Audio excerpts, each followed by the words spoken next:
FUTV United TV from inside Old Trafford, and I've got my man here, Flex. About time. Yes, mate. It's been a busy old few weeks, and we've not really had a chance to sort of break everything down as to what's gone on. We want to fast forward everything though, and I don't even want to talk about it, mate, because it's been a bit of a nightmare, pal, hasn't it? Just a little bit. Because you know what, and it is about looking forward. Obviously, we've got to pick up points in the last couple of games before Rude leaves, well, in terms of not actually managing us anymore. He might not leave overall because, you know, you never know, steady. But in terms of being interim manager before he leaves, we need to get that sorted and just pick up the points. So we've done that tonight. Make sure we do that against Leicester. But looking forward, mate, I'll be honest, we're in that bit of period where, I know we're not talking about tonight's game, but from watching tonight, there was loads of points I sat up in that press box, same for you, and just went, we're so shit. like worrying. Do you know what I mean? And Big it's like, worry.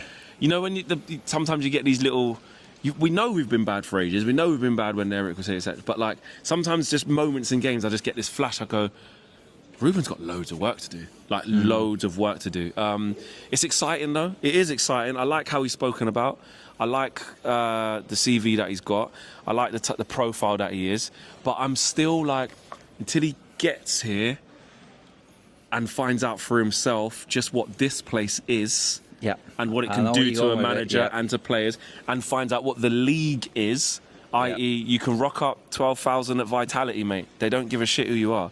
Like, no one fears us, no one respects us. So, but I like the way he's talking. Premier League's a different world. It's not transferable. I've got to start again. I like the way he's talking. Yeah, definitely. What's his first job? What can he do that's going to change anything right now? The first job he's got to do is just play the formation straight away. I know that's... You reckon, just go right in with it? Straight in.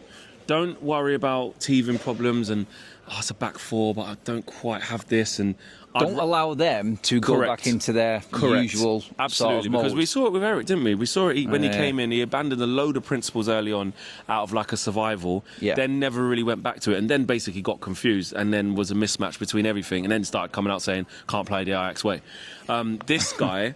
RUBEN AMORIM, I think is really dead set on that 3-4-3. I don't think we're going to see him deviate from that.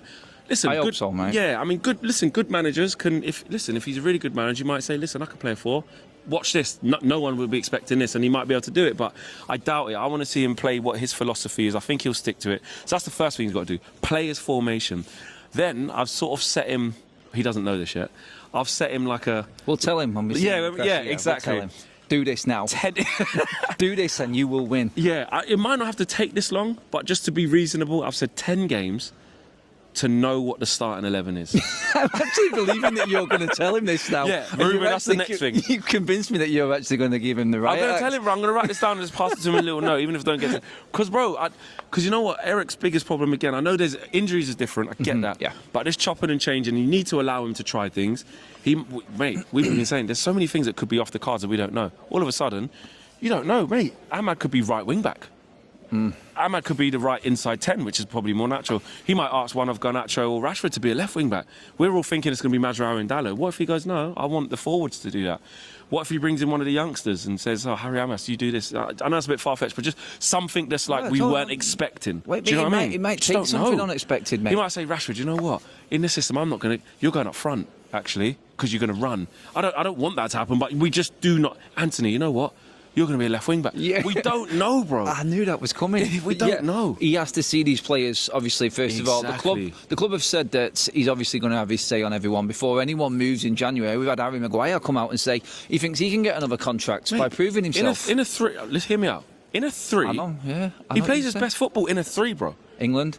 100%. Thomas Tuchel, he'll be back in that England squad. Yeah, no, he will. You're right about that. I think that's probably one of the dead certs with Tuchel coming in. But yeah, 3.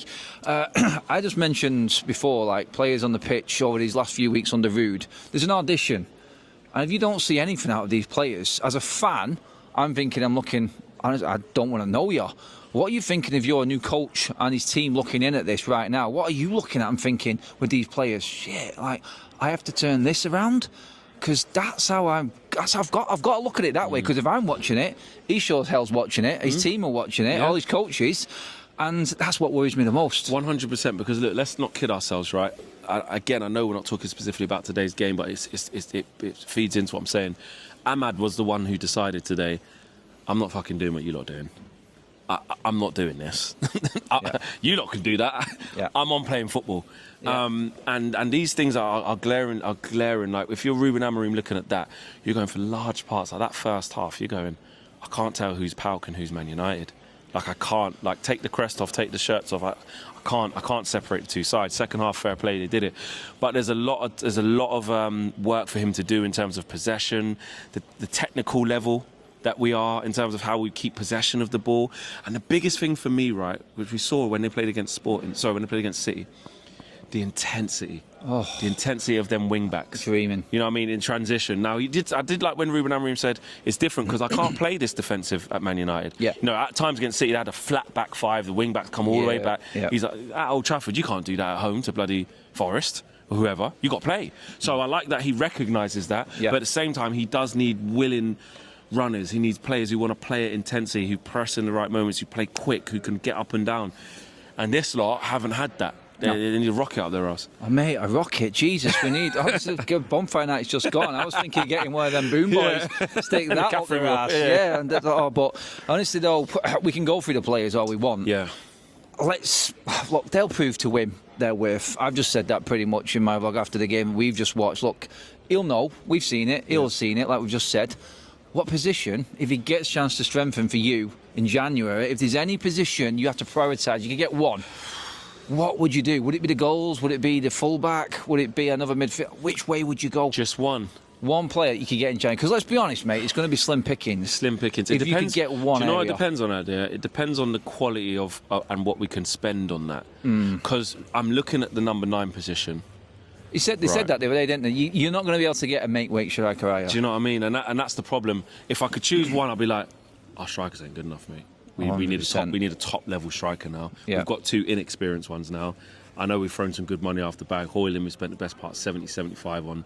Xerxes 35, but not for me right now. We need a top, and I know we're all looking at Gyökeres. That's the dream. Yeah. But we need, even if it's not hit, we just need a top level striker. That would be what. But in January, what top level striker are you going to get, and what 50, 60 million are we going to be able to do? I'm probably looking at the fullback area. Then I think centre halves. I think we'll be fine. We're blessed there. Yeah. Harry Maguire's going to come back. Yoro, more importantly, is going to come back in training. So we'll be fine there.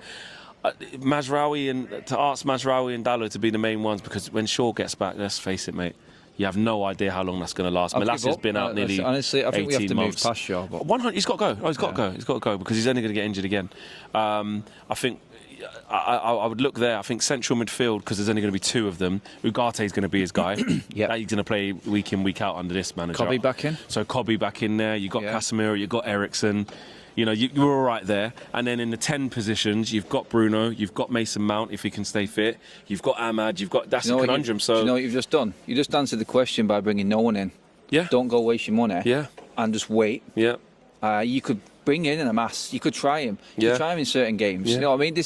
He may see things that Outinard couldn't. Yeah. He sent Alvaro Fernandez away to find another club. We could bring him back. Bring him back. Yeah, exactly. I mean, we could be bringing back, we've made loads of mistakes. Ineos have made mistakes. I've just said my biggest thing in all of this is, look, we've seen these players. He's seen these players. Ineos has seen these players, and there's only one person who can pull a trigger.